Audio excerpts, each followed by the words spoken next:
खुशामदीद north west media service में आपका खैर मकदम है। चूँकि मैं आपको बता दूं कि काफ़ी वक्फे से जो है पीडीडी डिपार्टमेंट की आवाज़ जो है वो कहीं ना कहीं चारों तरफ से गूंज रही है, लेकिन अजाला इनका हो नहीं पा रहा है। बहुत टाइम से जो है कुछ मांगे गवर्नमेंट के सामने रख रहे हैं, उनके सामने चिट्ठियाँ दे रहे हैं उनको, और उनके पर्सन टू पर्सन जाके मिल भी रहे हैं आज के सियासतदानों को, लेकिन तब भी जाके जो है पीडीडी डिपार्टमेंट काफ़ी पीछे है। हालांकि रेवेन्यू की अगर बात करें, रेवेन्यू में जो है ये कहीं भी पीछे नहीं है रेवेन्यू। तो इसी सिलसिले में हमारे साथ JKPECC के चेयरमैन नसीर अहमद भट्ट साहब अभी हमारे साथ मौजूद है। सर बहुत बहुत शुक्रिया हमें वक्त देने के लिए। बहुत टाइम से आप ये गौहार लगाते हैं कि हमें जो है अनबंडल किया गया था काफ़ी साल पहले, और हमें रिबंडल करने की जो है वो बहुत ज़्यादा ज़रूरत है, और अगर हम रिबंडल होंगे तो उससे जो है कहीं ना कहीं कश्मीर के अवाम को भी, जम्मू कश्मीर के अवाम को भी फ़ायदा है। तो उस बारे में बताइए। बिल्कुल, पहले तो मैं आपका शुक्रिया करना चाहता हूँ। 2019 में हमें अनबंडल किया गया था हुकूमत वक्त ने, तो हम अपनी सरकार से, अपने LG साहब से, ऑनरेबल LG से गुजारिश करते हैं, रिक्वेस्ट करते हैं कि हमारे डिपार्टमेंट को रिबंडल कर दीजिए, जिसमें हमारे स्टेट का भी फ़ायदा है, हमारे लोगों का भी फ़ायदा है, और जो हमारे 20,000 मुलाजमीन हैं, जो रेगुलर मुलाजमीन हैं, उसके साथ साथ जो हमारे डेलीवेजर्स भी है, उनका भी फ़ायदा है उसमें, और डिपार्टमेंट का भी फ़ायदा है। देखिए, अभी इस टाइम पे जितना रेवेन्यू हम जनरेट कर सकते हैं, हम पूरी कोशिश कर रहे हैं, दिन रात मेहनत कर रहे हैं कि ये डिपार्टमेंट नफ़ा बख्श लाइन पे चले, और इंशाल्लाह आइंदा वक्त में इसको हम नफ़ा बख्श लाइन पे लाएंगे। लेकिन हमारे कुछ इश्यूज़ हैं, जैसे हमारी सैलरी है, ग्रांट इन एड आती है, हम गवर्नमेंट एम्प्लॉय हैं, लेकिन बदकिस्मती से हमारी सैलरी जो आती है ग्रांट इन एड कभी 10 दिन डिले होती है, कभी 15 दिन डिले होती है, और कभी कभी तो महीनों डिले कर देते हैं। हमारे अलाउंसेस डिनाई होते हैं, हमारे इंस्टीट्यूट साल बार बाद निकलते हैं, जिसके लिए हमें बहुत ज़्यादा परेशानियाँ हो रही है। अगर हम डिपार्टमेंट का काम कर रहे हैं, जो हमारे बेसिक राइट्स हैं, CSR है, वो हमें मिल नहीं पा रहा है इस कॉरपोरेशन में। इस वजह से हम गुजारिश कर रहे हैं कि इसको वापस रिबंडल कीजिए, जो हम सब के फ़ायदे में है जी।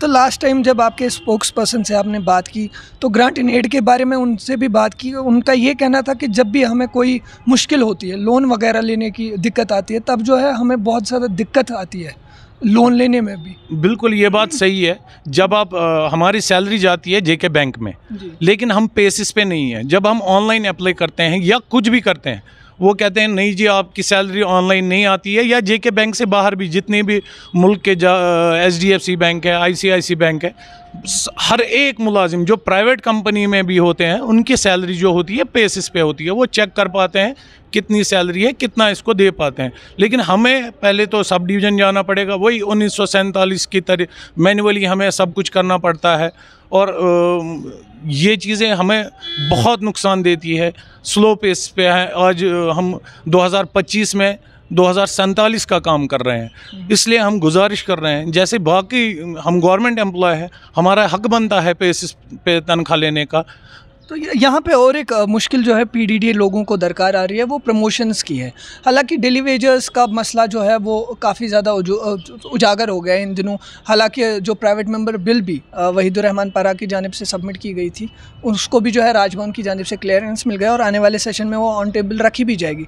लेकिन वहीं पर अगर कोई मुलाजिम परमानेंट है, तो कहीं ना कहीं पीडीडी में ऐसा भी है कि बहुत टाइम से जो प्रमोशंस नहीं मिल रही है। हालांकि परमानेंट है लेकिन प्रमोशंस नहीं मिल रहे, क्या वजह है उसका? देखिए, ये तो हम भी नहीं समझ पा रहे हैं। CSR मेरे चीफ इंजीनियर का भी वही है, मेरा क्लर्क का भी वही है, और मेरा भी वही है। लेकिन जो एग्जीक्यूटिव साइड है, उनको 20-20 साल से प्रमोशन नहीं मिल रही है। मैं 2011 में प्रमोट हुआ हूँ, आप हिसाब लगा लीजिए, 16 साल 15 साल हो गए, 16 साल हो गए, अभी तक कोई प्रमोशन नहीं हुई है। मेरे साथ मेरे भाई खड़े हैं, ये at the verge of retirement है। 30 साल 35 साल इन्होंने इस डिपार्टमेंट में नौकरी की, अपने खूबसूरत जवानी के साल इस डिपार्टमेंट को दिए, लेकिन बदकिस्मती से जहाँ पे ये लगे थे, आज भी वहीं पे काम कर रहे हैं। अगले साल इनकी रिटायरमेंट है, और प्रमोशन आज तक नहीं हुई है।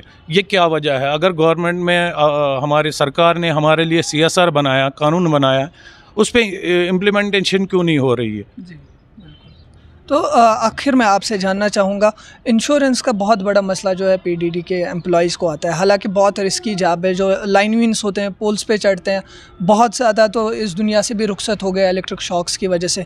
तो क्या आप कहती है, गवर्नमेंट ने क्या कुछ रखा है हेल्थ इंश्योरेंस का, या कुछ, या बिल्कुल भी नहीं है अभी तक? देखिए, गवर्नमेंट ने तो डेलीवेजर्स के लिए कुछ रखा है, एक्स ग्रेशिया वगैरह, लेकिन उसमें भी सालों लगते हैं। हमने चीफ मैडम से रिक्वेस्ट करी थी कि एक मेडिकल इंश्योरेंस होना चाहिए, एक लाइफ इंश्योरेंस होना चाहिए, जिसका प्रीमियम हम खुद भरेंगे। लेकिन अभी तक उस पर कुछ नहीं हुआ है। हम एमडी साहब से भी मिले, उन्होंने एश्योर किया कि ईद के बाद हम इस टॉपिक पे काम करेंगे, आपके प्रमोशन का भी हल निकालेंगे, और चीफ मैडम ने भी ऐसा ही कुछ कहा है। लेकिन अभी तक तो कुछ नहीं हुआ है। मेरे आए दिन मेरे मुलाजमों के साथ हादसे होते रहते हैं, किसी की बाजू जाती है, किसी की टांग जाती है, और बेचारा कोई तो इस दुनिया से ही चला जाता है। रिस्क अलाउंस नहीं है हमारा।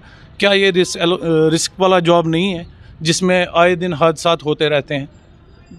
ये हमारी परेशानियाँ, ये हमारी ग्रीवेंसेस हैं जो हम अपने एलजी सरकार तक या अपने सीएम तक पहुंचाना चाहते हैं, और उम्मीद रखते हैं कि हमारा सीएम और एलजी इन मामलों को हल करेगा। जी, बहुत बहुत शुक्रिया। नसीर अहमद भट्ट, जेकेपीईसीसी के चेयरमैन, हमारे साथ थे। बेसाख्ता तौर पे इन्होंने कई सारी बातें जो है आप लोगों से शेयर की, और ये यही चाहते हैं कि जो कुछ भी मुश्किलें दरकार पीडीडी डिपार्टमेंट को अभी आ रही है, उनका जो है जल्दी से अजाला होना चाहिए। और यहीं पे आपसे एक बात शेयर करना लाजमी समझता हूँ, चूँकि हाल ही में जो है पीसी के प्रेसिडेंट सजाद गनी लोन साहब का एक बयान सामने आया था, और वहीं पे एक एक्स एमएलए विकार रसूल का भी एक बयान सामने आया, जिसमें उनका कहना था कि स्मार्ट मीटर्स जो है इसीलिए लगाए जा रहे हैं क्योंकि इनके पास कोई ऐसा जो है कोई हरबा नहीं है लोगों को पीछे छोड़ने का।